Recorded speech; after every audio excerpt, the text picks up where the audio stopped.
Olá, boa noite. Nós estamos aqui mais uma vez para o estudo da noite desta terça-feira. E hoje a nossa proposta é estarmos trazendo aqui o assunto sobre a proibição da evocação dos mortos. Então, é isso.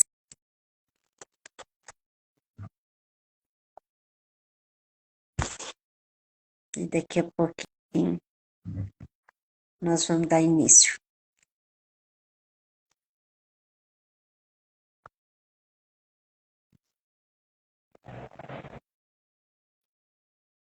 Boa noite, Sandra.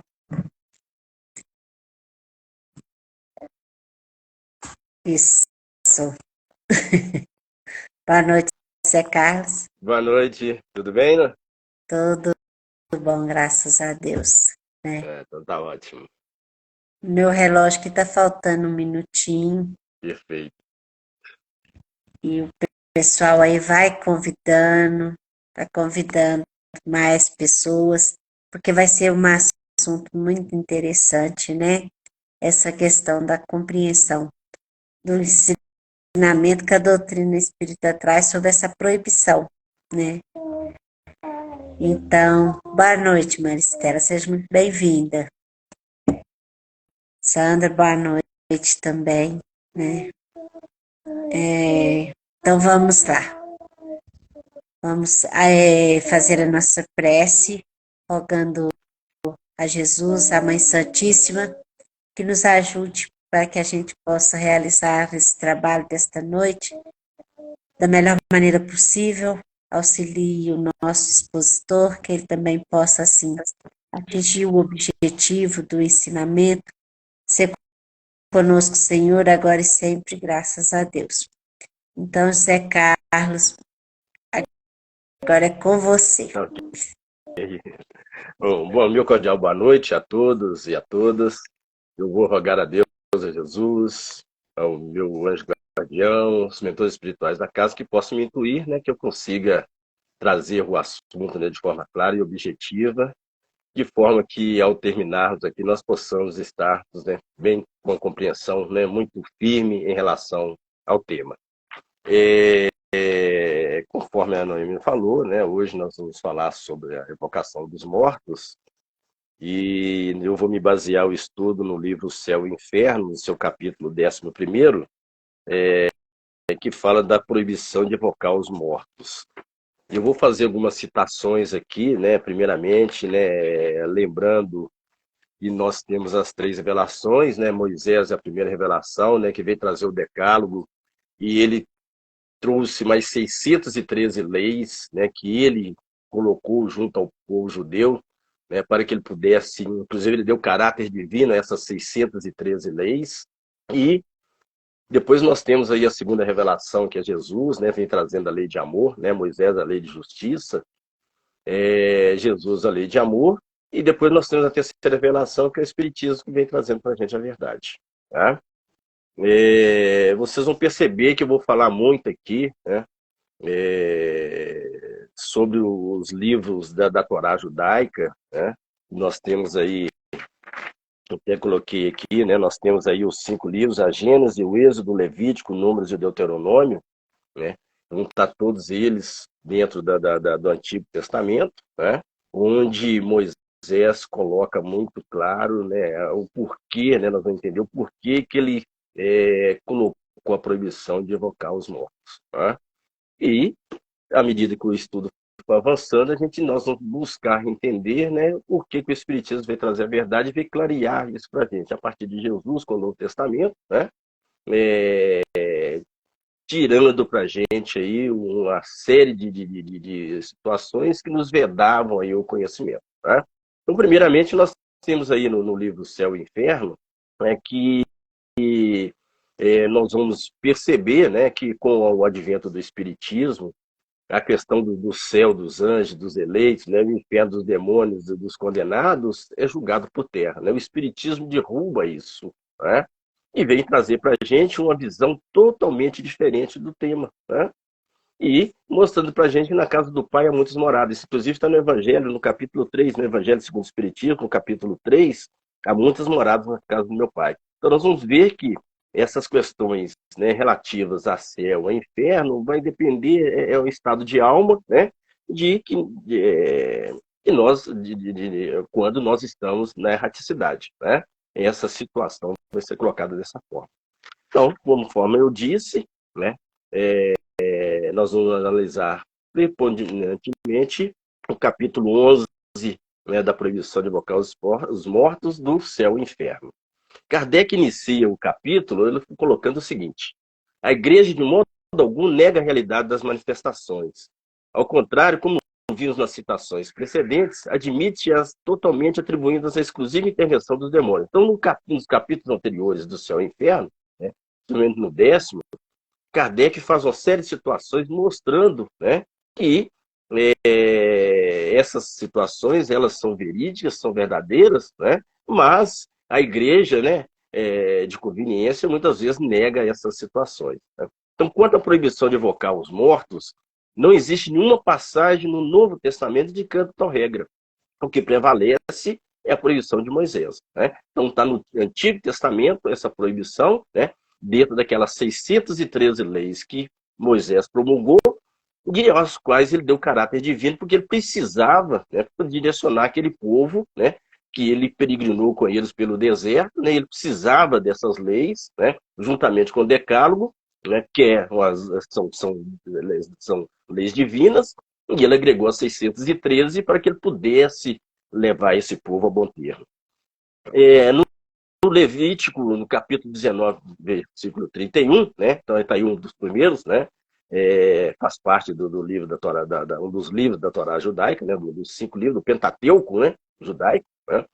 Não vos desviei do vosso Deus para procurar mágicos. Não consulteis os adivinhos e receai que vos contamineis dirigindo-vos a eles. Eu sou o Senhor vosso Deus. Então isso é uma das leis que Moisés trouxe, tá?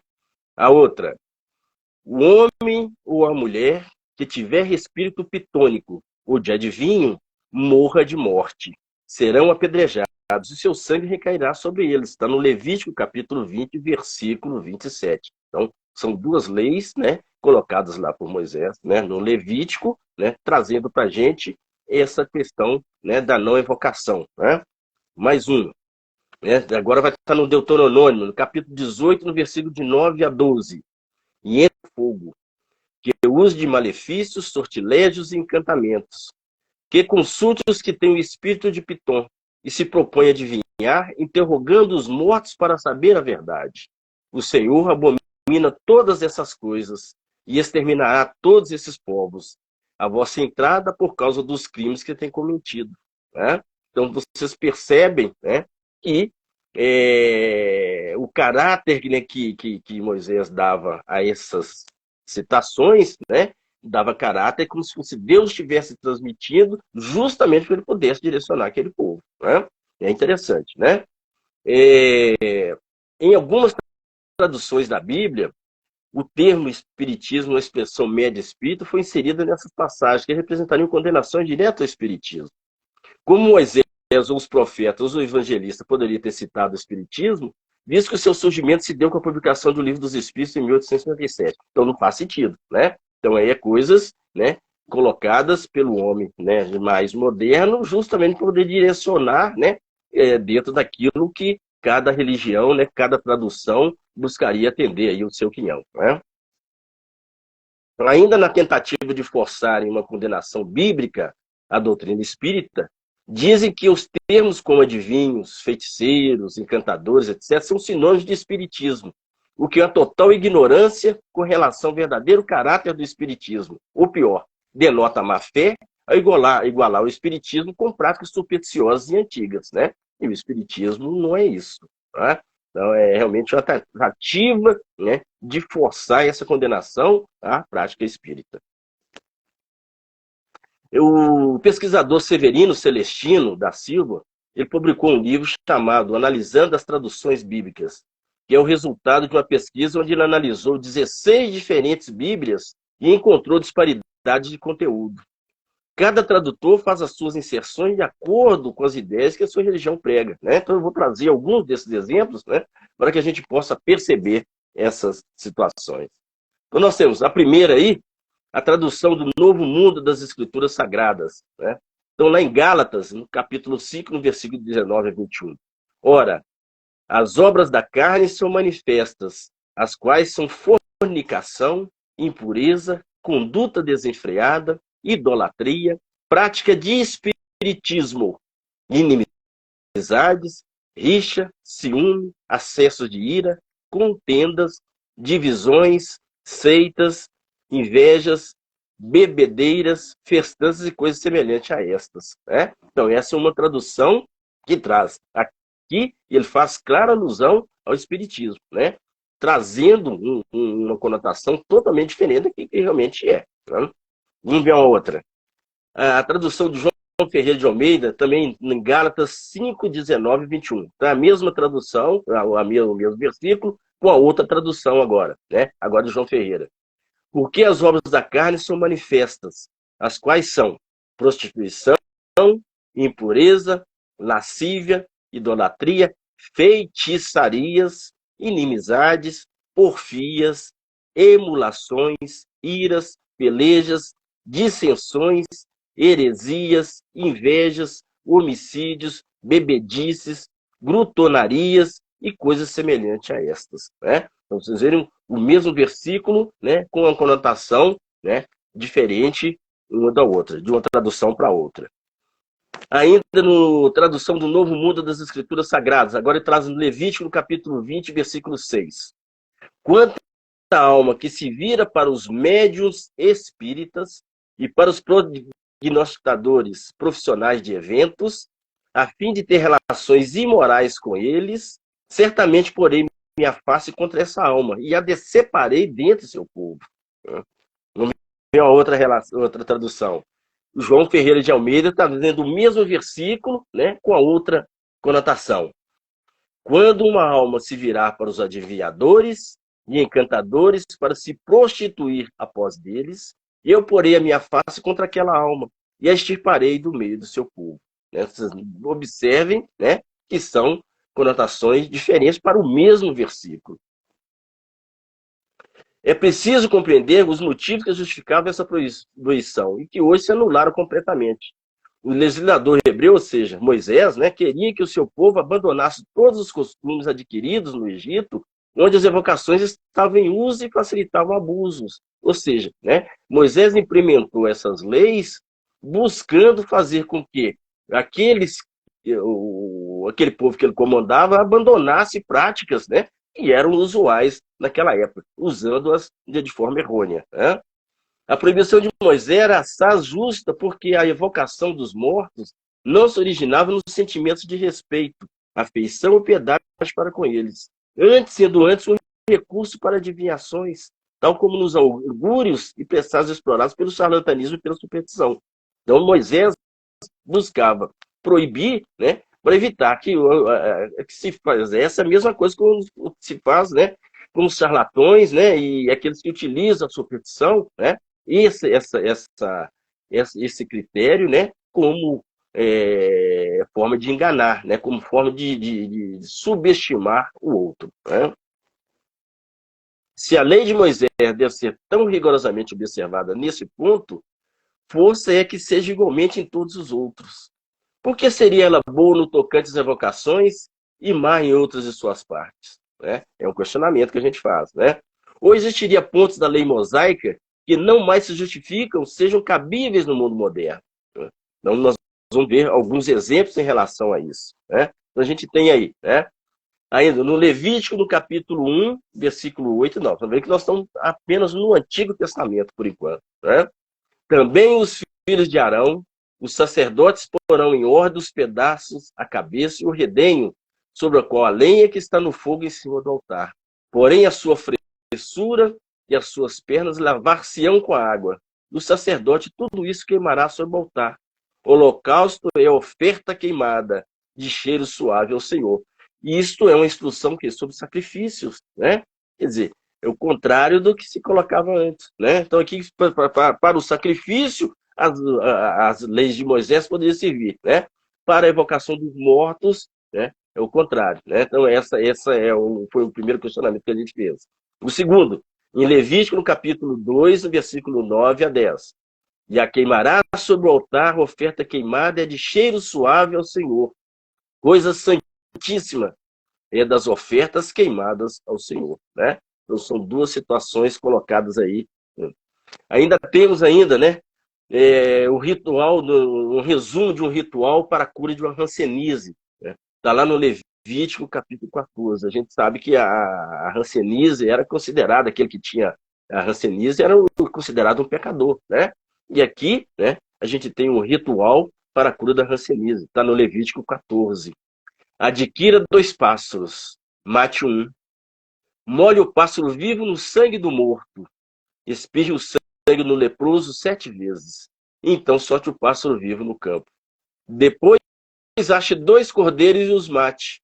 Esfregue um pouco do seu sangue na orelha direita do paciente, no dedo polegar e no dedo polegar do pé. Espirre o óleo 7 vezes e esfregue um pouco de óleo na orelha direita dele, no dedo polegar e no dedo polegar do pé. Finalmente, arrume um par de pombas, mate uma, molhe a ave viva no sangue da morta e espalhe pela casa. Olha aqui, né, que ritual, né, que coisa estranha a princípio, né? Complicado, né? Ainda, né, no Levítico, no capítulo 20, no versículo de 9 a 12. Quando um homem amaldiçoar o seu pai ou a sua mãe, certamente morrerá. Amaldiçoou a seu pai ou a sua mãe, o seu sangue será sobre ele. Também o homem que adulterar com a mulher de outro, morrerá, o adúltero e a adúltera. E o homem que se deitar com a mulher de seu pai, com a sua nora, com outro homem, como com mulher, uma mulher e a sua mãe, com um animal. Ambos certamente morrerão, o seu sangue será sobre eles. Então, o capítulo 20, né, lá do Levítico, é todo nesses termos. Né? Então, é Moisés trazendo, né, colocando, né, dentro daquelas 613 leis que eu citei, né, situações para que ele pudesse coordenar, né, aquele povo, né, um povo irracível, né, um povo temoso, ignorante, né, mas ele precisava, né, dessas leis às quais ele deu caráter divino, né, para que ele pudesse levar, né, aquele povo durante o deserto, né, durante tanto tempo. Né. Ainda no número, ainda mais um dos livros, né, do Torá, né, o número, no capítulo 15, no versículo 32 a 36. Estando, pois, os filhos de Israel no deserto, acharam um homem apanhando lenha no dia de sábado. Olha que interessante. E o trouxeram a Moisés. Disse, pois, o Senhor a Moisés: certamente morrerá aquele homem. Toda a congregação o apedrejará fora do arraial. E o apedrejaram e morreu, como o Senhor ordenara a Moisés. Né? Eles não podiam trabalhar no sábado. Né?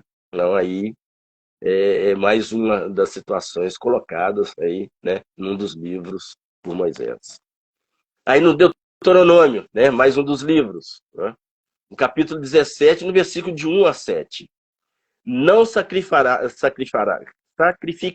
ao Senhor teu Deus boi ou gado miúdo em que haja defeito alguma coisa má, pois a abominação é o Senhor teu Deus. Quando no meio de ti se achar algum homem ou mulher que fizer mal aos olhos do Senhor teu Deus, transgredindo a sua aliança, que se for de servir a outros deuses, e se encurvar a eles, ou ao sol, ou à lua, ou a todo o exército do céu, o que eu não ordenei, então tirarás o homem ou a mulher que fez esse malefício às tuas portas e apedrejarás até que morra. Isso é o quê? Intolerância com outras crenças. Né? Isso colocado também dentro da Torá. Né? Muito bem, né? Mas nós temos aí um trecho do Sermão da Montanha, né? eles esquecem que Jesus, na sua mensagem, né, que Jesus é a lei de amor, né, ele revoga muitas dessas leis já ultrapassadas para a época. Né? Então, Jesus, ele disse muito claramente que ele não veio derrogar as leis, ele veio fazer cumprir. Quais as leis? As leis divinas. Quais que eram as leis divinas? O decálogo. Né? Mas as leis civis que eram colocadas por Moisés, ele veio trazer, já que elas tinham uma conotação totalmente, né, do olho por olho, dente por dente, né? Ele veio trazendo a lei de amor, modificando, né, essas leis que já estavam ultrapassadas. Né? Então, olha bem, né? Então, lá no Sermão do Montanha, ele diz: ouviste o que foi dito aos antigos, amarás o teu próximo e aborrecerás o teu inimigo. Eu, porém, vos digo, amai a vossos inimigos, bendizei os que vos maldizem, fazei bem aos que vos odeiam e orai pelos que vos maltratam e vos perseguem. A conotação totalmente diferente em relação à outra, né? Trazendo o quê? A questão do o amor, né? Bastante implícito dentro da segunda parte do trecho aí. Objetos a isso que todas as leis de Moisés foram ditadas em nome de Deus, como as recebidas no Sinai. Então ele recebeu, além do decálogo, né, ele recebeu o decálogo e ele colocou as 613 leis como se ele tivesse as recebido também, né, lá no Monte Sinai. Né? É o passo que realmente não foi. Né? Ele que deu o caráter divino a elas. Mas se considerarmos todas de origem divina, por que os mandamentos de Deus formam apenas o decálogo? Né? É um questionamento que a gente tem que fazer. Né? Se todas fossem divinas, por que somente o decálogo, né, que foi trazido por Deus? Né? É que se faz a distinção. Se todas emanassem de Deus, todas seriam igualmente obrigatórias. Por quê? Pois não observar todas. Porque, por exemplo, não foi observada a circunscrição, né, circunscrição que o próprio Jesus sofreu e não aboliu. Esquece que todos os legisladores antigos, para darem maior autoridade às suas leis, diziam tê-los recebido de uma divindade. Né? Era necessário, por quê? Pela condição, né, de primarismo daquele povo, né, da ignorância. Né? Então, eles colocavam como se as leis tivessem sido recebidas de um Deus, né, que aí, assim, o povo as compreendia. E eles cumpriam, né, quando se tratava de uma divindade. Moisés, mais do que qualquer outro, necessitava desse apoio em virtude do caráter do seu povo. Se apesar disso lhe foi tão difícil fazer isso obedecer, quanto pior não seria se tivesse promulgado essas leis em seu próprio nome. Né? Daí, né, a condição que ele coloca. Né? A gente entende dessa forma. Ele precisava realmente, né, dar caráter divino a elas para poder, né, conduzir aquele povo lá, né, pelo deserto, aí, pela peregrinação lá pelo deserto. Jesus não veio modificar a lei mosaica, mas a sua lei não é hoje o código dos cristãos? Não disse ele: sabeis que foi dito aos antigos tal e tal coisa, mas eu vos digo esta outra coisa. Mas assim dizendo, tocou ele na lei do Sinai? De maneira alguma. Né? Ele não tocou de maneira alguma, pois ascensionou e toda a sua doutrina moral não é mais do que o desenvolvimento daquela. Então a gente vê que o decálogo, né, Jesus a transformou numa única lei, que é a lei de amor, na lei maior. Né? Então, ele sintetizou todas aquelas leis, né, colocadas, recebidas por Moisés lá no Monte Sinai, através do decálogo, e ele conseguiu, né, sintetizá-la numa única, que é a lei de amor, que é a lei maior. Né? Ora, em nenhum momento ele se refere à proibição de evocar os mortos. Entretanto, era essa uma questão bastante grave para que ele tivesse omitido nas suas instruções, quando tratou de outros assuntos de natureza secundária. Né? A gente precisa observar isso. Né? Em nenhum momento ele se referiu à evocação, né, de se evocar os mortos. Nós temos aqui agora um raciocínio bem interessante. Né? Se Moisés proibiu evocar os mortos, é que isso podia vir, pois o contrário, inútil for a proibição. Né? É uma coisa lógica, né, que a gente pode perceber. Né? Se ele fez essa colocação, né, porque é possível, né, era possível realmente fazer essa evocação. Ora, se os mortos podiam vir naqueles tempos, também o podem hoje. E se são espíritos de mortos que vêm, não são exclusivamente demônios. Né? Demais, Moisés, de mundo algum, fala nesses últimos. Né? Então, aí a gente percebe, né, que o que Moisés realmente queria, né, era dar um basta numa situação que estava fora de controle. né? E que a evocação era possível sim, né? E quanto à questão de demônio ou não, coisa, em nenhum momento ele disse isso, né? São colocações feitas, né, por aqueles que conseguem entender, né, essa comunicação de uma outra forma, obviamente de forma indevida. Uma outra dificuldade que a gente percebe, né? A igreja diz que a alma dos mortos não voltam para se comunicar, pois as que estão no inferno estão presas para sempre. As que estão no céu estão entregues à total beatitude. As que estão no purgatório estão totalmente preocupadas em se salvarem.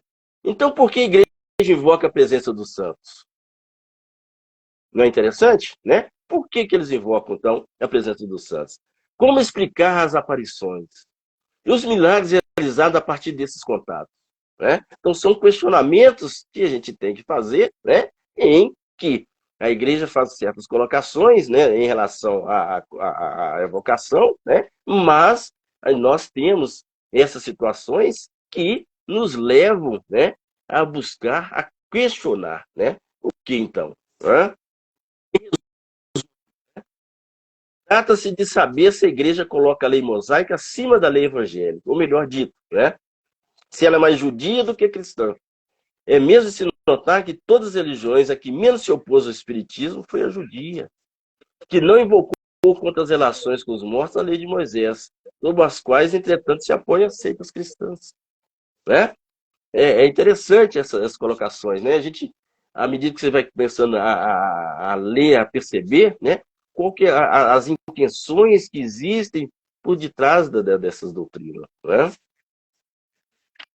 Essa observação, né, Kardec faz essa observação, né, é das mais significativas e tem essa explicação na própria história da religião cristã, religião judaica, né? Toda ela, como se vê na Bíblia, na Cabala, no Talmud e na literatura do povo hebreu, antiga e moderna, fundada nas manifestações espirituais. O teatro e a ficção modernas de Israel, como a antiga literatura hebraica e a moderna literatura Yiddish, não escapa à tradição das visões, das aparições e até mesmo das materializações que marcam toda a cultura judaica. No próprio texto bíblico encontramos passagem que Moisés, como no caso típico de Eldá e Medá, né, em Números, né, no capítulo 13, no versículo 24 a 29, se declara francamente favorável à mediunidade. Além disso, sabe-se que a tenda de Moisés é uma câmara mediúnica em que o Espírito de Jeová chegava a materializar. Né? Então, olha bem, né, que como, né, que Kardec conseguiu buscar, né, tá na história judaica essa situação. Né? E a gente ainda tem situações que muitas vezes buscam contradizer, né, o que está, né, nesses documentos. Uma outra contradição. Se Moisés proibiu a evocação dos espíritos dos mortos, é que esses espíritos podem manifestar, pois de outra maneira a sua proibição seria inútil. Se eles podiam manifestar em seu tempo, é claro que podem ainda hoje. Se trata dos espíritos dos mortos, não são exclusivamente os demônios que se manifestam. De resto, Moisés não faz nenhuma referência a esses últimos. Né? Estou repetindo aqui, né, o que eu tinha dito anteriormente. Né? É, pois, evidente que não se poderia apoiar logicamente na lei de Moisés nessas circunstâncias, pelo duplo motivo que ela não rege o cristianismo e não é apropriada aos costumes de nossa época. Mas mesmo supondo que tenha toda a autoridade que alguns lhe dão, ela não pode, como acabamos de ver, né, aplicar seu espiritismo de jeito nenhum. Né? Foge totalmente das questões nas quais o espiritismo, né, se baseia, né, e tem base, né, obviamente, aí na doutrina dos espíritos. Né? Eles é que nos ditaram as normas, as leis, né, e Kardec apenas codificou, né, a doutrina dos espíritos, não é de Kardec. Né? Ele veio codificar aquilo que os espíritos do céu, né, obviamente aí do mundo extracorpóreo, né, para servir de lição para a gente. Né? Então, as leis civis de Moisés, aquelas 613 leis que eu citei, né, pertencem a uma época bem definida da história, que é das civilizações agrárias. Né? Aquele povo, né, que viveu na coisa, vivia basicamente das questões agrárias. Né?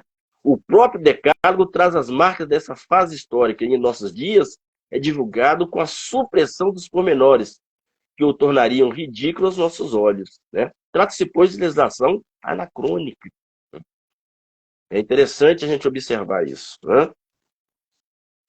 Repelir as comunicações de além-túmulo seria rejeitar o poderoso meio de instrução que resulta da iniciação no conhecimento da vida futura, dos exemplos que ela nos fornece. A gente sabe, né, que toda manifestação mediúnica, ela traz para a gente um exemplo que vem lá do mundo extracorpóreo, né, para que possa servir de exemplo para a gente, né? Além de buscar atender, né, às necessidades daquele espírito, né, que está se manifestando, né, as manifestações também vão servir de exemplo para que a gente possa, através deles, nós buscarmos nos melhorarmos, né? É esse o objetivo, né? Então a experiência nos ensina, além disso, como podemos fazer o bem desviando do mal os espíritos imperfeitos, né? Nós ainda somos espíritos imperfeitos, né? Então, aqueles que conseguem, né, a permissão de se manifestar, né, trazem situações que de imperfeições, buscando o seu melhoramento, a sua evangelização. E, obviamente, né, nós vamos buscar, através deles, também, né, o nosso melhoramento, ajudando os sofredores a se libertarem da matéria e a se melhorarem. E proibir isso seria privar as almas infelizes da assistência que lhe podemos dar, né? Então, nós podemos sermos aqueles intermediários, obviamente, né, com a ajuda da espiritualidade, de ajudarmos esses companheiros que vêm trazendo essas imperfeições, muitas vezes milenares, né? Mas chegou a oportunidade, né, dessas almas poderem se redimir, né? E é exatamente, né, nesse momento, quando da comunicação, né? Então, a seguinte comunicação de um espírito resume admiravelmente os efeitos da evocação, quando praticada com uma finalidade caridosa. Então, vou trazer aqui agora, né, um resumo de uma manifestação de um espírito, né, onde nós vamos poder perceber, né, de que forma que ele poderia, que ele pode ser ajudado, né, e como foi ajudado, né? Cada espírito sofredor e desesperado vos contará a causa da sua queda, dos arrastamentos que não resistiu, e vos dirá das suas esperanças, das suas lutas, dos seus terrores. E ele vos dirá também os seus remorsos, das suas dores, dos seus desesperos, e vos mostrará Deus justamente irritado, punindo o culpado com toda a severidade da sua justiça. Ao escutá-lo, serem movidos de compaixão por ele e de temor por vós mesmos, né? Que essa manifestação vai trazer para a gente, né? Esse companheiro trazendo, né, sendo evocado, trazendo para a gente as suas dores, né, o seu sofrimento, né, obviamente, né, através da lei de causa e efeito, né, a justiça divina faz com que ele possa buscar, né, o seu melhoramento, né? Deus não é punitivo, Deus é todo amor, né? E ele traz para a gente, né, quando nós infringimos as leis, né, as leis morais, né, é que nós, obviamente, nós estaremos aí sujeitos às leis de causa e efeito, né, ação e reação, né? Mas não é Deus que está punido, não. É nós é que infringimos as leis e somos punidos por ela, né? As leis divinas são perfeitas, né? Agora, nós, como somos ainda criaturas imperfeitas, né, nem sempre temos o nosso livre-arbítrio, nem sempre a gente segue um patamar, né, um padrão, né, de organização, né, de entendimento em relação às leis, e obviamente aí a gente escorrega, né? Normal para quem está no mundo de provas e expiações e somos ainda imperfeitos, né? Muito bem, né?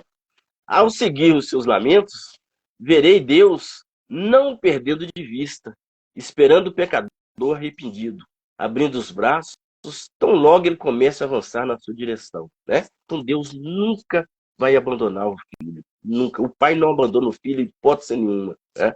Ele vai estar sempre nos aguardando, né? Esperando que a gente arrependa, né? Um dia a luz se acende, obviamente aí nós vamos buscar, né, através dessa luz que se abre à nossa frente, né, nós buscarmos a nossa geração, o nosso crescimento, né, o nosso entendimento, né?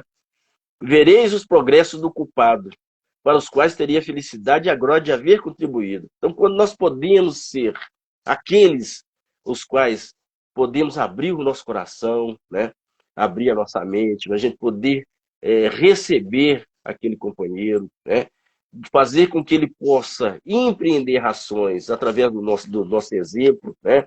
de benevolência, sabendo perdoar, de indulgência, né? Nós vamos fazer com que esse companheiro também possa crescer. Né? Acompanhareis com solicitude a sua reforma, como o cirurgião acompanha a cicatrização da ferida que cuida diariamente. Né? Então, esse crescimento, né? Essa melhora constante, né? Que é feita através da reforma íntima, né? do nosso crescimento espiritual, né? É que vai fazer com que aquele companheiro ele também, né? Como ele está na erraticidade, ele está fora da cor do corpo material, e ele tem oportunidade, né? De poder vislumbrar, né? A nossa melhora, e isso servir também de exemplo para ele. Né? Isso é fundamental que a gente entenda isso. Proibir as relações do homem com o mundo invisível é um contrassenso, e revela a ignorância da natureza humana e da própria história universal. Em todos os tempos, desde os primitivos, como nos atestam de maneira inegável as pesquisas paleontológicas, arqueológicas, antropológicas, etnológicas e históricas, os homens mantiveram relações com entidades espirituais, sempre considerando as humanas, diabólicas e divinas. Né? Sempre teve esse caráter. Né? O homem sempre, né, levou, né, as questões para esses três lados. Né? Humanas, diabólicas e divinas. Né? O que são as religiões, senão as formas institucionalizadas dessas relações? Né? Então, cada grupo religioso buscou atender, né, aquilo que ele achava mais interessante. Né? O que é a Bíblia? No seu conjunto, em cada um dos seus livros, senão um testemunho maciço e imponente dessa realidade inegável. E poderemos, acaso, negar que os próprios evangelhos testemunham esse fato e nos instruem a respeito da maneira por que devemos proceder nessas relações. Então, a gente vai ver isso lá em Coríntios, no capítulo 12, e na primeira epístola de João, no capítulo 4, no versículo de 1 a 6. Vai nos mostrar, né, como é, né, que nós devemos dar esse tratamento, né, a essas situações que nos acontecem e que nos aparecem aí, né, geralmente. Né? Uma vez que os espíritas não sacrificam criancinhas, nem fazem libações para honrar deuses, né? Uma vez que não interrogam astros, mortos de augúrios para adivinhar a verdade sabiamente velada aos homens, uma vez que repudiam traficar com a faculdade de comunicar com os espíritos, uma vez que os não move a curiosidade nem a cupidez, mas um sentimento de piedade, um desejo de instruir-se e melhorar-se, aliviando as almas sofredoras, uma vez que assim é porque o é. A proibição de Moisés não lhe pode ser estendida. Então, essa proibição de Moisés, ela não pode ser estendida ao Espiritismo, porque ele não busca praticar aquilo que era feito quando, lá do Antigo Testamento, né, através daquele povo, né, de Moisés. Né? O Espiritismo busca essas questões, né, de comunicação com o mundo extracorpóreo de uma outra forma, para que ele sirva de exemplo, né, para que nós possamos nos melhorarmos. Através daquelas ações do sofrimento que aqueles companheiros nos trazem, né, e nos mostram, é que nós devemos buscar, né, empreender ações para o nosso melhoramento, para que a gente não cometa o mesmo erro ao qual foi cometido, né, por aquele companheiro no pretérito. Né? Então, é a diferença, né, em relação ao que era colocado antes, né, e o Espiritismo. Ernesto Bozano, apoiado especialmente em pesquisas etnológicas de Andrew Lang e Max Fredon Long, em seu livro Populi Primitive Manifestazione Supernormali, formulou a tese da origem mediúnica das religiões. Os fundamentos dessa tese são científicos e filosóficos. As pesquisas metapsíquicas e parapsicológicas vêm confirmando a sua validade ao provar que as funções psi, né, ou mediúnicas, né, são uma faculdade humana natural. Né? Então a gente conseguiu, né, a gente tem essa, né, desde os estudos de Ernesto Bozano, né, Kardec também empreendeu ações, né, mas aqui a gente está citando especificamente Ernesto Bozano, porque ele trabalhou com isso, né, mostrando em que essas situações mediúnicas, elas são puramente naturais, né? Não tem nada de sobrenatural. Né? Os avanços da ciência em nosso tempo, e particularmente os da física, revelação da estrutura atômica da matéria, descoberta da antimatéria e aceitação teórica da existência do anti-universo, ampliam no plano físico as consequências das investigações, né, psicofisiológicas. É hoje inegável que vivemos num universo fechado pelas limitações de nossas percepções sensoriais, né? Nós temos 5 sentidos, né, que muitas vezes nos prendem, né? Nós não conseguimos enxergar além, né, de que esses 5 sentidos nos dão, né? Mas aqueles que têm um outro sentido extrasensorial, né, que ele tem a mediunidade ostensiva, ele consegue ter um outro campo, além desse, de uma criatura que não tem aí, né, a mediunidade, né? É hoje inegável que vivemos fechados pelas limitações de nossas percepções sensoriais, né? Mas que abrem ante as possibilidades da percepção extrasensorial dos novos recursos da ciência para penetrar nos arcanjos da natureza. Então, é exatamente isso, né? Aí esses companheiros que possuem, né, o caráter, a condição mediúnica mais ostensiva, eles podem, né, eles conseguem, né, ter uma percepção maior, né, da natureza, né, daquilo que uma criatura normal com apenas os 5 sentidos, né, não consegue captar. Quando Pasteur, né, descobriu o mundo invisível dos micróbios, teve de lutar contra a ignorância dos doutos e sábios do tempo, né? Exatamente, né? Pasteur, quando ele descobriu, né, a questão dos micróbios, né, ele foi algo, né, que ele teve que brigar muito, né? Porque aqueles que eram considerados doutos e sábios, né, o contestavam, né, veementemente, né? Kardec é o Pasteur do espírito, né? Descobriu o mundo invisível dos espíritos e demonstrou que isso, da maneira das bactérias, divide-se em benéficos e maléficos, podendo produzir manifestações que são infecções espirituais, ocasionando doenças mentais e orgânicas, né? Então a gente vê, né? Assim como teve Pasteur brigando com os doutos e os sábios, nós tivemos Kardec brigando, né, com vários outros companheiros ditos sábios da época dele, que contestavam, né, a doutrina ao qual ele acabou de descobrir, né, de colocar, né, a doutrina dos espíritos, e que eles contestavam, né, muitos, né, contestaram veementemente, né, o que ele tinha colocado para a gente.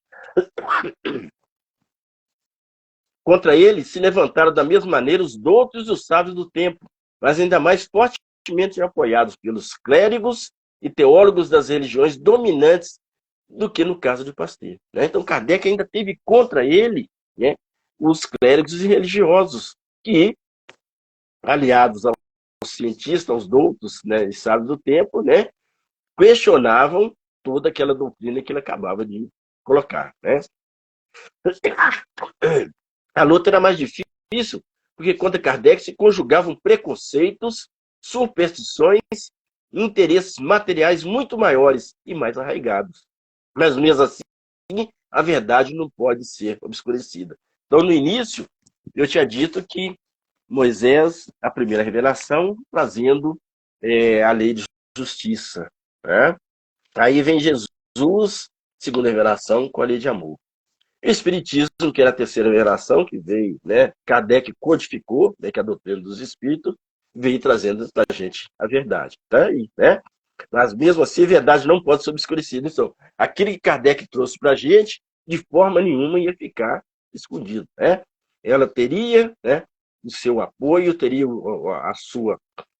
a sua implantação, né, de forma tranquila, desde a medida que as pessoas fossem buscando a compreensão e o entendimento, né, daquilo que ele tinha trazido para a gente.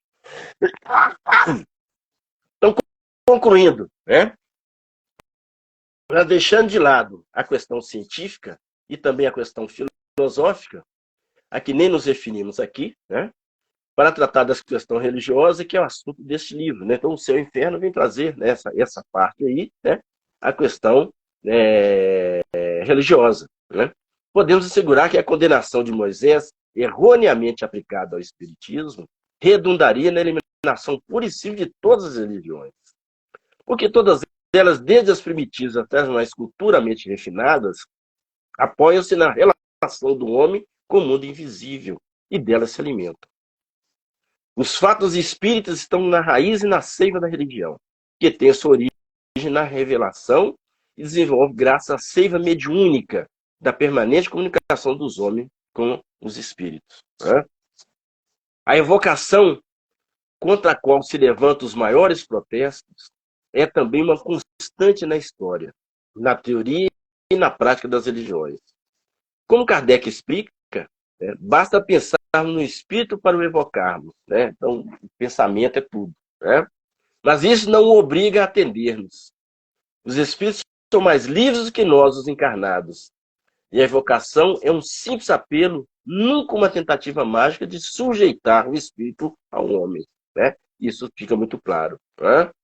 Ao contrário disso, há práticas religiosas em nosso tempo que pretendem sujeitar o próprio Deus às exigências formalistas e convencionais de um sacerdote. Proibir essas práticas seria mais fácil, porque são criações humanas e dependem apenas dos homens. Mas proibir as evocações espíritas, as manifestações espontâneas que se dão por toda parte através da mediunidade é impossível. Porque essas dependem dos espíritos, não estão ao alcance das determinações humanas. Então, eles não estão ao poder nosso. Isso fica muito claro, e é algo que a gente precisa realmente observar. Além disso, é preciso considerar o problema da evolução espiritual do homem, que cada dia mais o aproxima dos espíritos, abrindo-lhe as possibilidades da percepção extrasensorial. Rompendo a clausura dos sentidos, a rede do sensório orgânico, o homem de hoje aumenta cada vez mais e com evidente aceleração evolutiva as possibilidades de comunicação com o mundo invisível. Os dois planos da vida humana, o visível e o invisível, tornam-se mais próximos e se familiarizam na proporção em que a alma, espírito encarnado, nós somos essa alma, nós somos espíritos encarnados, aguça suas faculdades para uma percepção mais dinâmica e real do mundo em que vive. Então, essa aí fica aí, essa reflexão em relação a esse tema, que é realmente super interessante. Obviamente, as evocações, elas precisam ter um objetivo sério, não se faz evocação para brincar. O questionamento que se faz é realmente em relação a isso. A gente até brinca, muitas vezes brinca, não, a gente fala que é muito comum as crianças brincarem, que a brincadeira da canetinha, do copo, que aquilo não é evocação, é coisa que não se deve fazer de jeito nenhum. Mas aqui a gente coloca a evocação, ela é realizada numa casa séria, e, obviamente, se preza a comunicação espontânea, é o que é o ideal. E, obviamente, essa colocação que Kardec coloca no livro, no Céu e Inferno, para que a gente se atente a isso, para que a gente busque realmente fazer aquilo que é correto, e, obviamente, está associado num parâmetro, numa base sólida de conhecimento, de estudo, e nosso entendimento em relação a essa situação. Era isso que eu tinha que colocar. Noemi, volto a palavra para você, e agradeço mais uma vez. Pois é muito interessante, Zé Carlos, que você finalizou aí trazendo para a gente a questão da responsabilidade. A responsabilidade de estar nesse processo de evocação. Eu me tornei espírita por causa de uma brincadeira de copo. Eu era adolescente, fomos fazer a brincadeira do copo e eu entrei num processo de obsessão muito grave. Então, foi aí que eu busquei ajuda e fui conhecer espiritismo e estou até hoje, Mas brincar brincar com o que a gente não conhece Não é conhece, muito sério. sério, E a é gente muito não deve perigoso. brincar com os espíritos, né? Eu sempre falo que o mundo espiritual é igual ao mundo virtual. Você não tem certeza com quem você está falando. Então, e qual a intenção, o que está por trás, né, daquela situação. Então, quando nós trouxemos, né, eu creio que quando foi feito essa, essa necessidade de trazer essa abordagem, é no sentido da seriedade que nós temos que lidar com a mediunidade, porque ela é uma coisa séria, a gente tem que vivê-la santamente, como um sacerdócio, né? A É, mediunidade é uma faculdade que nos auxilia muito, mas ela é neutra, como se diz, ela não depende da moral. Então, nós é que vamos. Por isso que é importante. A Casa Jesus Amigo, em janeiro, vai iniciar um ciclo de estudo da mediunidade. Porque a proposta é que cada pessoa que possui a mediunidade em grau ostensivo ou não, ou simplesmente quer conhecer, saber o tanto que é bacana, é muito esclarecedor, mas também a gente tem que ter responsabilidade e comprometimento com esse intercâmbio, né, com essas evocações. Não, eu gostei muito, eu creio que auxiliou muito para ver a questão de como que veio, né, o processo dessa evocação, de onde que veio, de onde que veio, né? vai ser muito Moisés legal. proibiu porque ele tinha um motivo a proibir, né? Justamente, mas não se aplica, né, ao espiritismo. Trazer essa situação, depois não faz sentido. Porque nas traduções, né?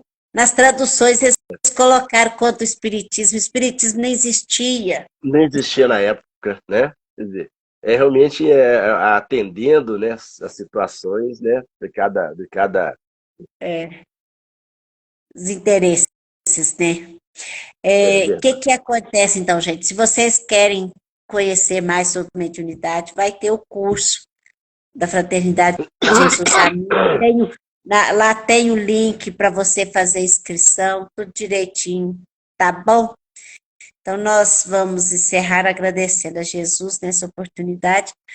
Como sempre, você faz a prece final para nós e a gente agradece, a Fraternidade Jesus Amigo agradece essa disponibilidade de estar trazendo esse conhecimento para libertar consciências, né?